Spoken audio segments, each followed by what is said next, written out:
सन 1920 में archaeological survey of India के director general sir John Marshall ने राम सैनी को हड़प्पा भेजा क्योंकि वहां पर कुछ खंडरात मिलने के रिपोर्ट्स मिले थे। जब राम सैनी वहां पर पहुंचे और एक्सकवेशन शुरू की तो उनके हाथों से मिट्टी के नीचे से जो चीजें निकली उन्होंने उन्हें हिलाकर रख दिया।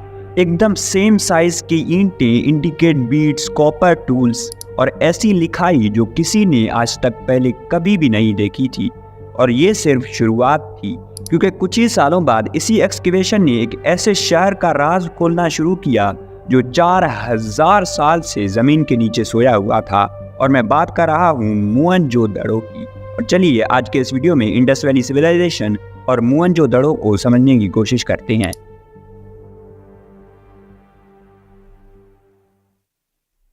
बात है 1820s की, जब जेम्स लुइस नाम का एक British soldier east India company को छोड़कर इंडियन सब कॉन्टिनेंट में ट्रेवल करना शुरू करता है।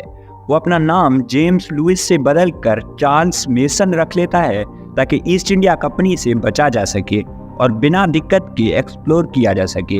1826 में अपने सफ़र के दौरान वो लारकाना के पास एक जगह तक पहुंचते हैं जिसे लोकल लोग सिंधी में मोहनजोदड़ो कहते थे, जिसका उर्दू में मतलब होता है मुर्दों का टीला या फिर the mound of the dead. Charles mason को इतना पता नहीं था कि ये एक्चुअली में है क्या, लेकिन फिर भी उसने अपने जर्नल्स में इसका जिक्र किया, स्केचेस बनाए और ये नोट किया कि यहाँ बहुत पुरानी स्ट्रक्चर्स के निशान मौजूद हैं। उसके बाद लगभग 100 सालों तक मोहनजोदड़ो पर कभी कभी थोड़ी बहुत बात होती रही, लेकिन इसकी असली साइंटिफिक स्टडी शुरू नहीं हुई। 1920 में जाकर हड़प्पा पर ASI की नज़र पड़ी और वहाँ से एक्सकवेशन शुरू की गई। और जब वहाँ से एंशिएंट सिविलाइजेशंस की निशानियाँ मिलना शुरू हुई तो पूरे के पूरे ब्रिटिश इंडिया पर ASI का नज़र पड़ना शुरू हुआ। सन 1922 में Rakhaldas Banerjee archaeological survey of India के ऑफिसर सिंध में एक्सकवेशन करते हुए मोहनजोदड़ो तक पहुँचते हैं। उन्होंने जो देखा उसने उन्हें शॉक कर दिया, क्योंकि ये कोई रैंडम विलेजेस के रूइंस नहीं थे, ये केयरफुली प्लान्ड एंशिएंट सिटी के रिमेन्स थे। सर जॉन मार्शल ने पर्सनली इंटरेस्ट लिया और मोहनजोदड़ो में एक्सकवेशन का स्केल बढ़ा दिया गया और कुछ ही सालों में मोहनजोदड़ो का कच्चा चिट्टा खोल दिया गया। कार्बन डेटिंग की गई तो पता चला कि ये शहर लगभग 2500 BC का है, यानी कि आज के हिसाब से 4500 साल पुराना है। इंडस वैली सिविलाइजेशन का एक शाइनिंग जूल, एक ऐसा शहर जो अपने टाइम से हजारों साल आगे था।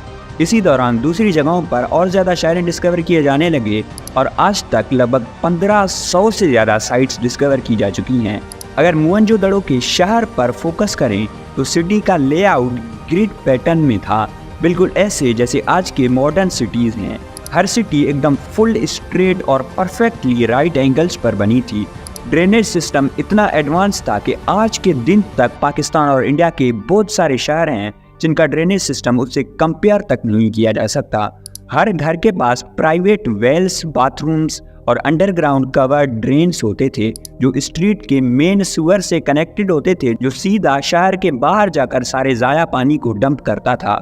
वहाँ के बिल्डिंग्स में सच में 2 से 3 फ्लोर्स तक होती थी। ब्रिक्स एक स्टैंडर्ड साइज के होते थे। इसका मतलब है कि हर एक चीज़ को सेंट्रलाइज्ड प्लानिंग की जाती थी, रैंडमली किसी भी चीज़ को कंस्ट्रक्ट नहीं किया जाता था।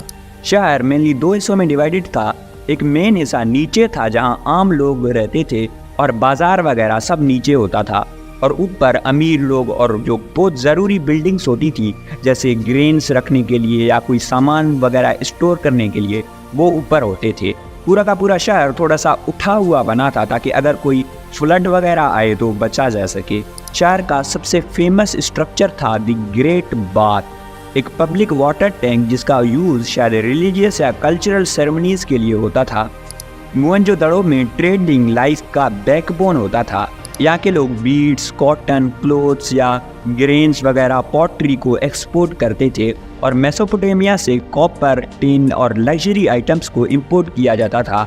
आर्कियोलॉजिस्ट को यहाँ से मेसोपोटामियन सील्स मिले और मेसोपोटामिया में इंडस सील्स। इसका मतलब यह है कि दोनों सिविलाइजेशंस का एक दूसरे से एक्टिव ट्रेडिंग और कल्चरल कनेक्शन था। लेकिन हम इन लोगों के बारे में और ज़्यादा नहीं जानते क्योंकि इनकी लैंग्वेज एक राज है। उनकी स्क्रिप्ट अभी तक डिकोड नहीं की जा सकी है। हर एक सील जिस पर टेक्स्ट लिखा है वो एक अनसॉल्व्ड मिस्ट्री है। इनके लैंग्वेज के बारे में हम बस ये जानते हैं कि ये उर्दू और अरबिक की तरह राइट टू लेफ्ट लिखते हैं। इसके बाद सवाल यह है कि इन लोगों के साथ क्या हुआ, इतना सब कुछ बनाने के बाद ये लोग आखिर कहाँ गायब हो गए? तो इसका जवाब भी हमारे पास नहीं है। जितना हम जानते हैं उसके हिसाब से 1900 BC के आसपास इनका डिक्लाइन शुरू हुआ। क्लाइमेट चेंज हो सकता है, फ्लड्स हो सकते हैं, इंडस रिवर का कोर्स चेंज हो सकता है, या डिजीज़ आया होगा, कुछ तो हुआ होगा जिसकी वजह से ये इतनी बड़ी सिविलाइजेशन रातों रात गायब हो गई। लेकिन एग्जैक्ट कॉज अनसर्टन है।